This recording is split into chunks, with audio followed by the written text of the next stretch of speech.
Bismillahirrahmanirrahim. Assalamualaikum warahmatullahi wabarakatuh. Ayat 5.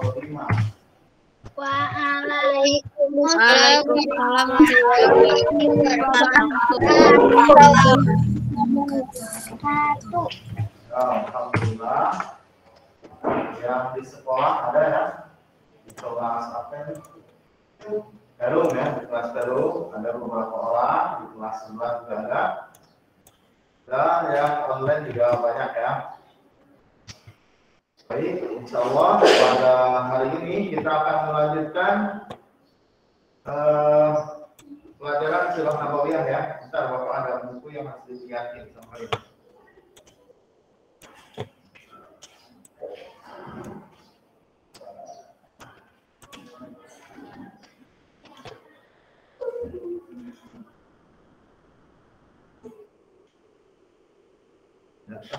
Nah, kelihatan kan buku ini?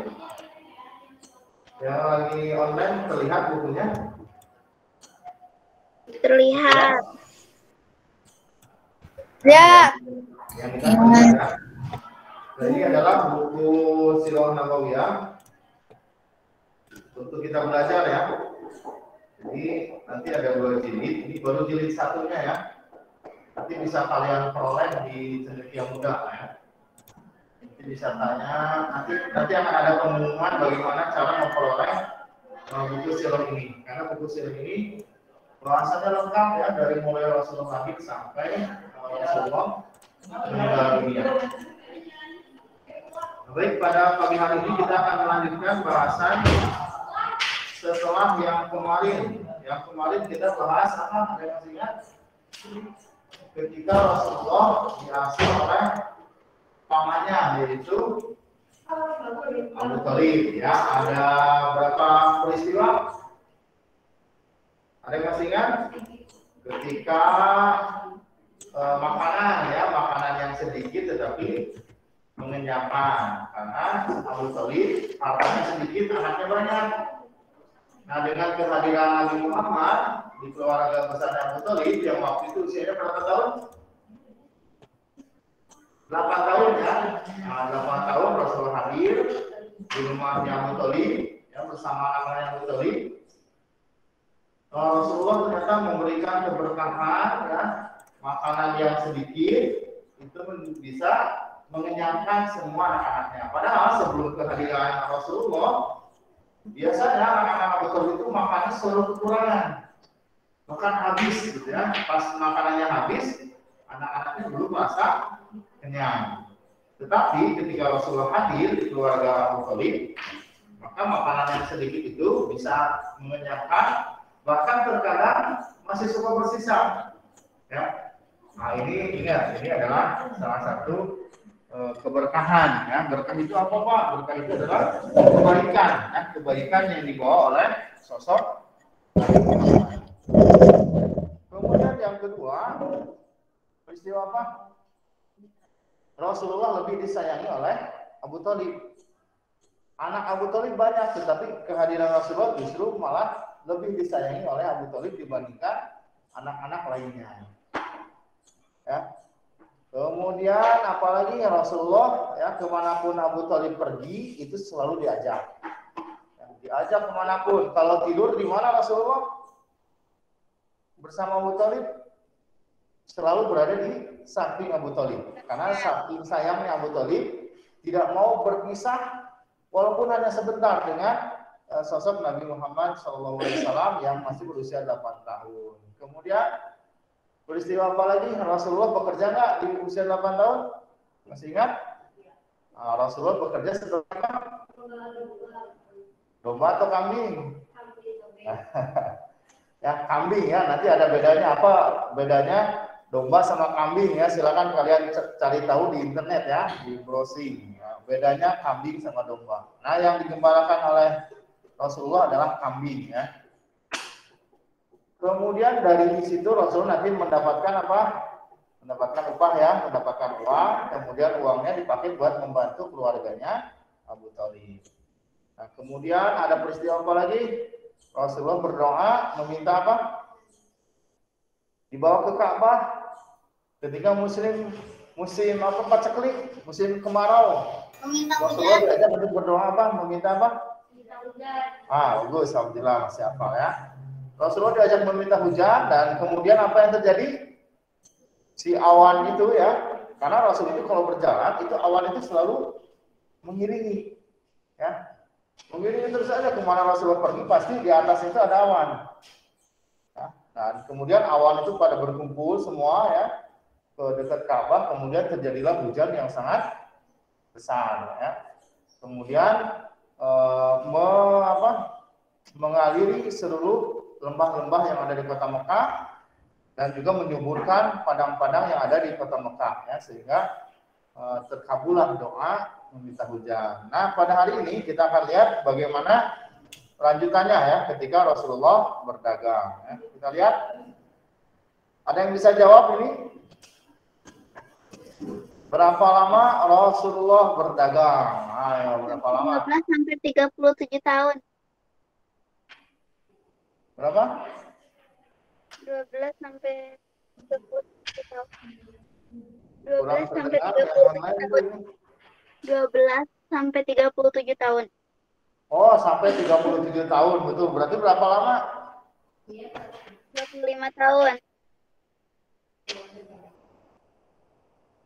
25 Dari tahun. usia berapa sampai usia berapa Rasulullah berdagangnya? Dari 12 tahun sampai 37 tahun. Jadi berapa tahun? 25 tahun. Wah, 25 tahun. Ya, ternyata Rasulullah menggeluti ya dunia perdagangan itu lama sekali, 25 tahun. Ya, 25 tahun ya. Dan sementara ketika Rasulullah jadi nabi jadi berapa tahun? Kalau jadi nabinya berapa tahun Rasulullah? Jadi nabi dan rasulnya? 40. Dari 40 tahun Rasulullah jadi nabi ya, diangkat jadi nabi dan rasul sampai berakhir ketika Rasulullah meninggal dunia usia 63 tahun. Berarti jadi nabinya berapa tahun? 23 ya, 63 dikurangi 40. Sementara tadi jadi pedagang berapa lama? 25 tahun. Nah, ini angka ini anak-anak ya. Angka ini berarti harus membuat atau harus jadi pemikiran kalian sebagai umatnya ya. Memberikan pemikiran, oh ternyata berdagang itu sangat diperhatikan oleh Rasulullah karena terbukti lebih lama daripada jadi nabi dan rasul, 25 tahun jadi pedagangnya ya. Nah, gitu.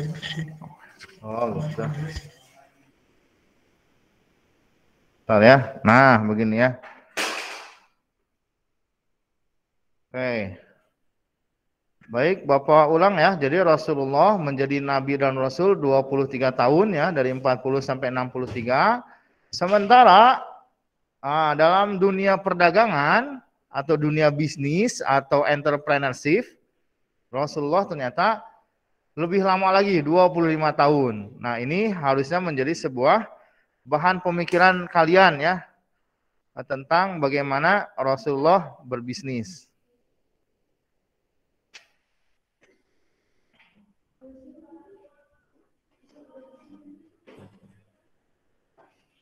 Ya, jadi ya anak-anak, Rasulullah itu ketika menggembala kambing ya, ketika menggembala kambing itu kan gajinya kecil ya.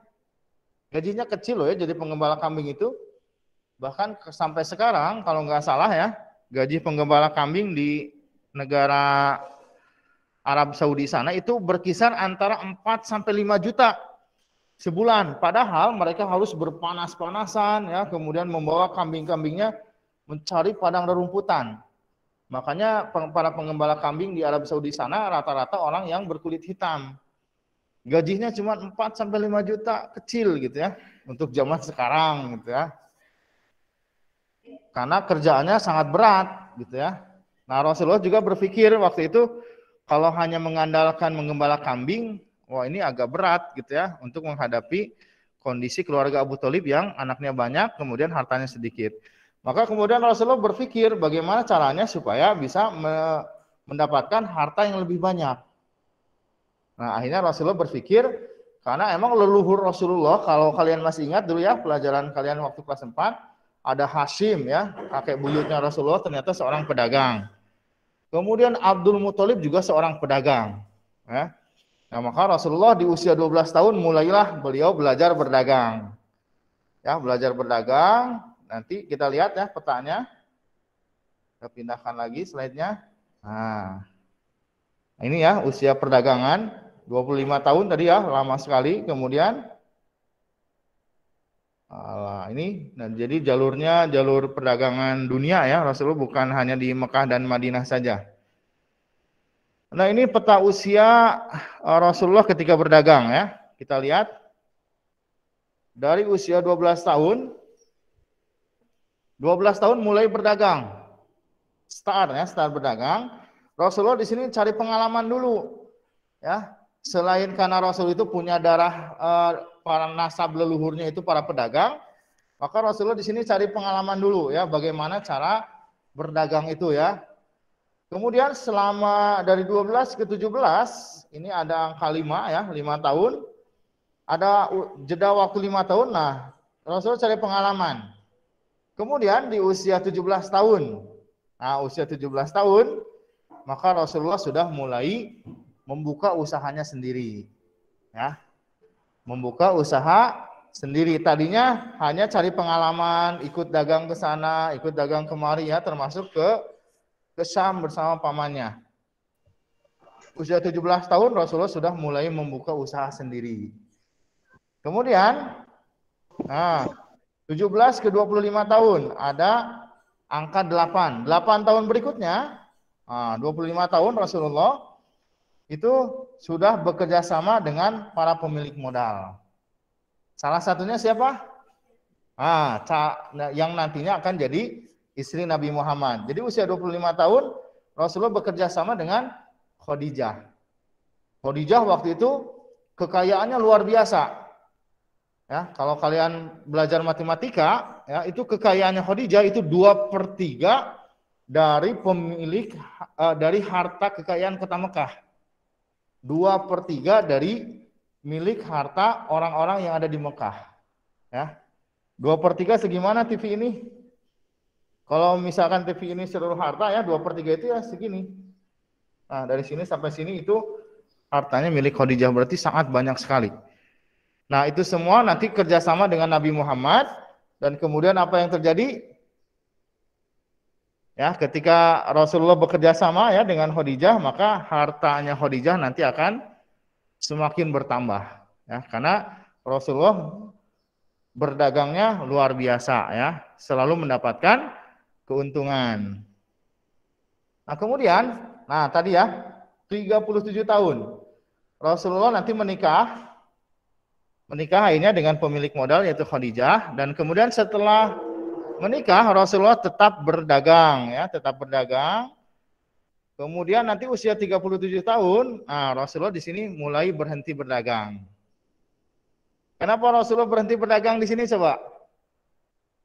Di sini kan lihat tulisannya, di sini peduli dengan masalah akhlak, sosial dan ekonomi masyarakat. Rasulullah melihat masyarakat di Mekah waktu itu pada menyembah berhala, kemudian riba ya.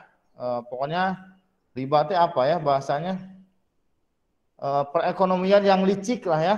Jadi orang-orang itu ingin menambah uang dengan cara yang licik. Nah, itu namanya riba ya. Kemudian juga ada masalah judi, masalah perbudakan dan sebagainya. Makanya Rasulullah di 37 tahun ini berhenti berdagang.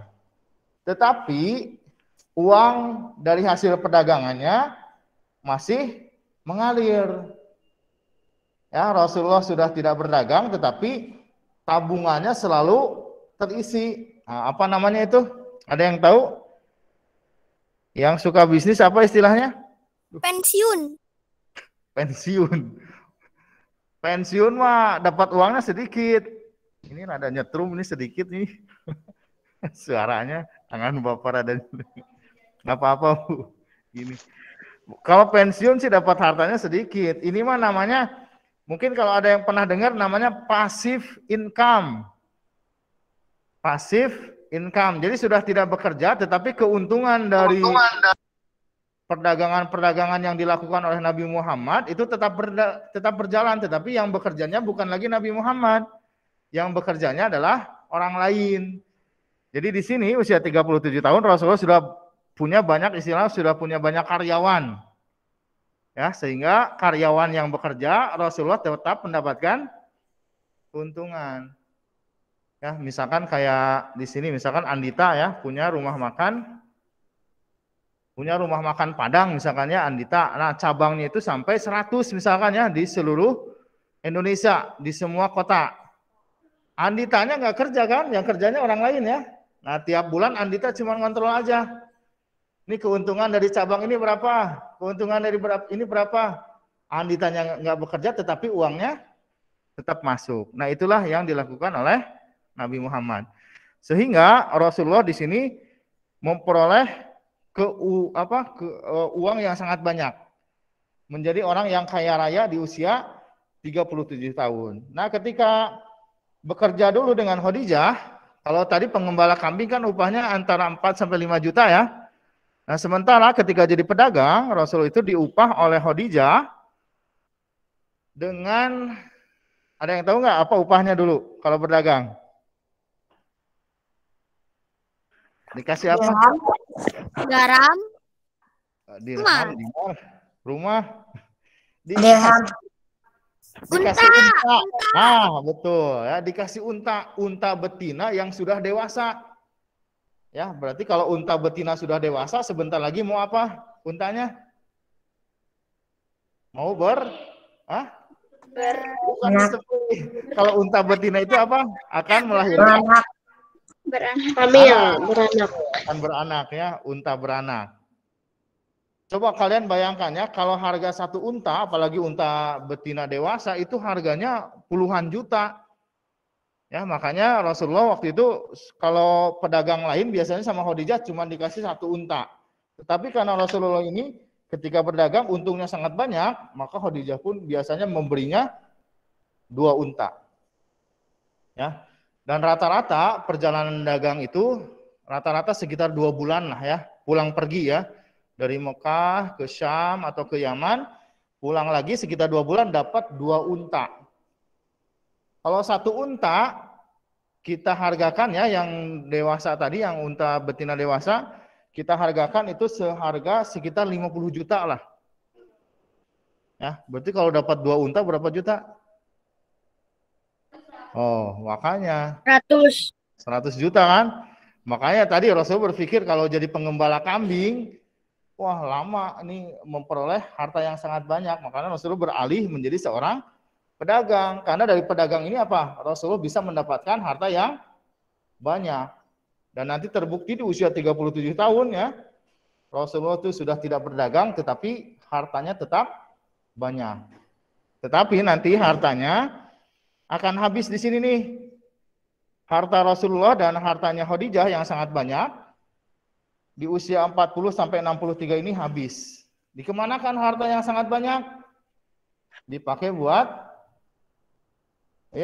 perjuangan ya, buat dakwah, buat nyumbang, sumbangan, kemudian buat apalagi, pokoknya buat perjuangan Rasulullah selama menjadi Nabi dan Rasul. Sehingga Rasulullah nanti ketika meninggal itu dalam kondisi miskin, hartanya habis.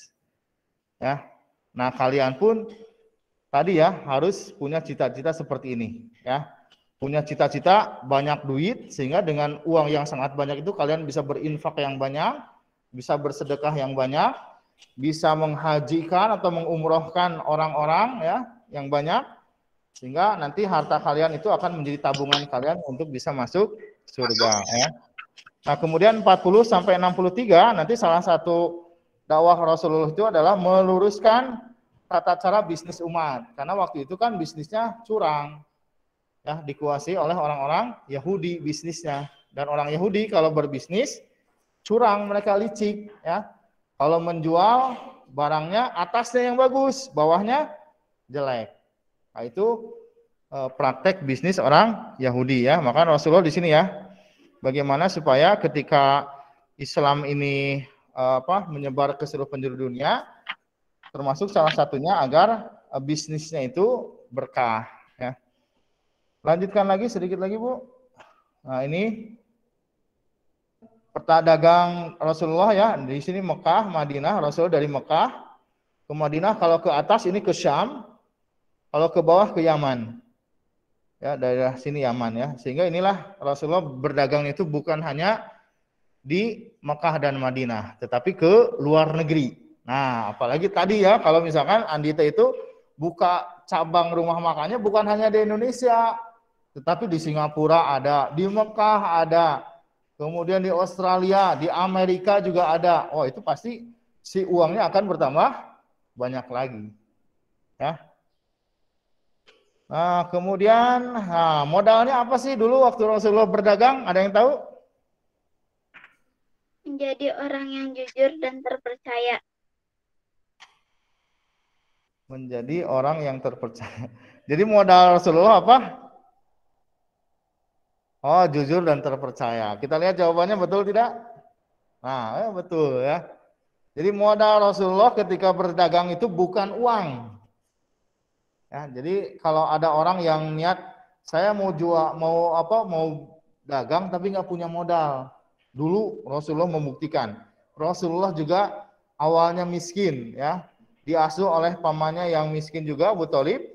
Tetapi justru modal Rasulullah ini adalah kejujuran, ya. Orang yang terpercaya, sehingga orang lain yang punya harta banyak itu menitipkan barang-barang dagangannya kepada Nabi Muhammad. Ya, jadi modalnya bukan uang. Jadi kalau kalian alasannya kalau dagang kan harus punya modal, Rasulullah membuktikan bahwa bukan hanya modal ya untuk bisa memulai bisnis. Kemudian apalagi Bu? Ada lagi? Nah, siapa yang bisa jawab ini? Oh, modalnya udah tadi ya. Ketika Nabi berdagang, modalnya adalah kejujuran ya. Bagaimana sama? Keuntungannya gimana? Berlipat-lipat. Biasanya kalau orang dagang, astagfirullahaladzim. Udah nyetrum ya. Biasanya kalau orang jualan apa coba? Kalau nggak untung apa? Rugi ya. Kalian pernah ikutan market day kan? Nah, kalau nggak untung apa? Rugi. Rasulullah kalau berdagang tidak pernah rugi. Ya, kebayang ya, bagaimana hebatnya Rasulullah sampai-sampai bisnisnya itu tidak pernah rugi. Untungnya selalu apa? Berlipat-lipat. Keren ya, Nabi kalian hebat dalam berdagang. Kemudian bagaimana respon pembelinya? Yang membeli dagangan Rasulullah seperti apa? Siapa yang bisa jawab yang ketiga ini, bagaimana respon pembeli? Yang membeli dagangan Rasulullah seperti apa? Nah, senang, puas, kecewa, atau malah apa namanya? Jadi nggak mau beli lagi gitu ya, kapok. Puas. Ya, kita lihat jawabannya ya semuanya. Satu lagi. Nah, ini jawaban semua ya. Nah, yang pertama tadi ya, modal ketika Rasul berdagang itu selalu untung dan untung ya. Kemudian untungnya bukan hanya untung dunia saja, tetapi untungnya akhirat. Satu lagi Bu Dila punten. Nah, kemudian ini ya, respon yang membelinya itu mereka senang, mereka puas dengan barang yang mereka beli dari sosok Nabi Muhammad. Siapa di sini yang pernah kecewa ketika membeli barang dagangan? Ada yang pernah kecewa? Kalau teman Bapak kemarin ada yang ini ya, dia beli online, beli kompor listrik online ya. Kemudian pas nyampe rumahnya, ternyata isinya batu. 6 juta itu ya, dia beli secara online. Kemudian pas datang ke rumah barangnya ternyata malah batu. Berarti apa? Pedagang itu apa? Menipu. Kira-kira orang senang nggak kalau seperti itu? Nggak akan senang ya. Tapi untungnya dia melaporkan ke polisi ya, sehingga si nomor rekening yang ngejual itu langsung diblokir, sehingga akhirnya bisa diuruskan, kemudian uangnya bisa kembali gitu ya. Nah, tetapi kan akhirnya dia apa? Kecewa kan? Karena merasa tertipu gitu ya. Atau ada juga siapa di sini yang pernah belanja buah-buahan ya ke pasar? Atasnya bagus, ya. Pas sampai rumah, kenapa ini yang bawahnya jelek? Siapa yang ada yang pernah ngalamin? Ah, di sini ada yang pernah ngalamin ya. Kira-kira kecewa nggak? Pernah. Oh, ada di sini yang pernah ya. Nah, ternyata anak-anak Rasulullah itu tidak seperti itu, tidak melakukan berbagai macam kecurangan ataupun aksi tipu-tipu. Ya, Rasulullah kalau berjualan, nah yang beli itu pasti senang. Ya, makanya nanti ketika Rasulullah datang lagi, ya jualan lagi, pasti orang itu nyari-nyari lagi. Yang kemarin jualan itu mana ya? Ah, pasti akan memilih kepada sosok Nabi Muhammad. Sehingga ketika Rasulullah itu berjualan, banyak yang beli, ya, sehingga tadi menghasilkan untung yang sangat banyak. Nah, makanya terakhir Bapak ingin tanya di sini, siapa di antara kalian yang ingin kaya raya? Siapa yang ingin kaya raya, ya, hidupnya bahagia, kemudian nanti di akhirat masuk surga? Nah, ya ada. Bapak juga mau kayak gitu ya, hidup senang, bahagia, uang banyak, kemudian meninggal, kemudian masuk surga. Nah, maka untuk mendapatkan kekayaan itu, nah, berarti kita harus menjadi seperti Rasulullah, menjadi seorang apa?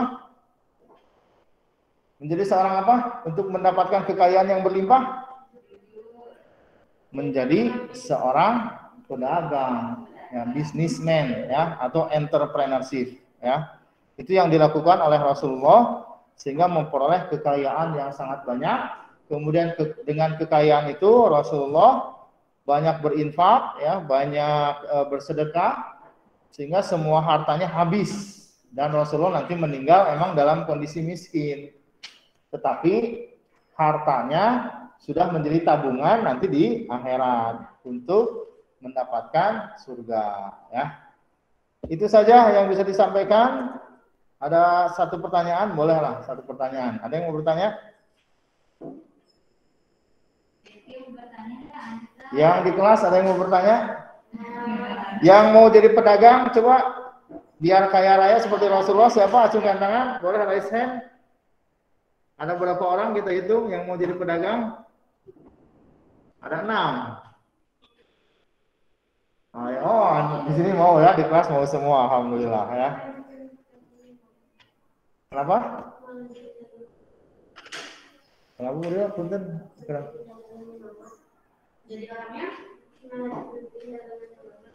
Oh, udah punya orang tuanya pedagang ya. Oke, berarti begitu. Rasulullah juga emang dulu begitu ya, karena dari kakeknya kemudian buyutnya seorang pedagang ya, sehingga disitulah gitu ya ada darah pedagang dalam diri Rasulullah ya. Maka Rasulullah menjadi pedagang, dan enak juga ya ternyata jadi pedagang ya. Bapak juga kadang-kadang suka jualan. Dulu sebelum jadi guru Bapak jadi pedagang juga gitu ya, pedagang susu murni ya. Nah, di situ untungnya biasa sehari 2 sampai 3 kali lipat gitu ya. Maka kalian boleh jadi guru, boleh jadi dokter, boleh, silakan jadi apa lagi boleh.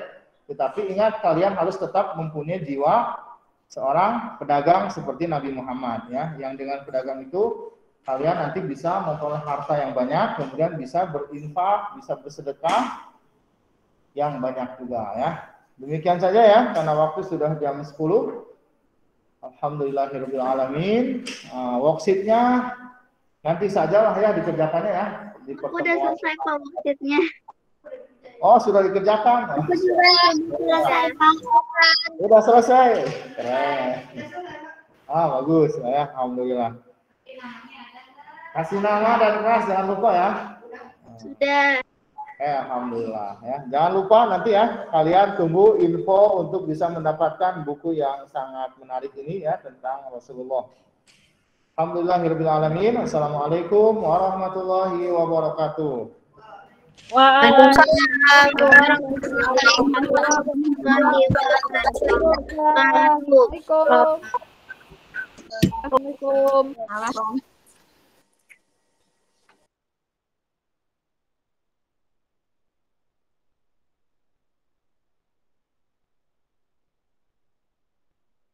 Tetap di dalam limit.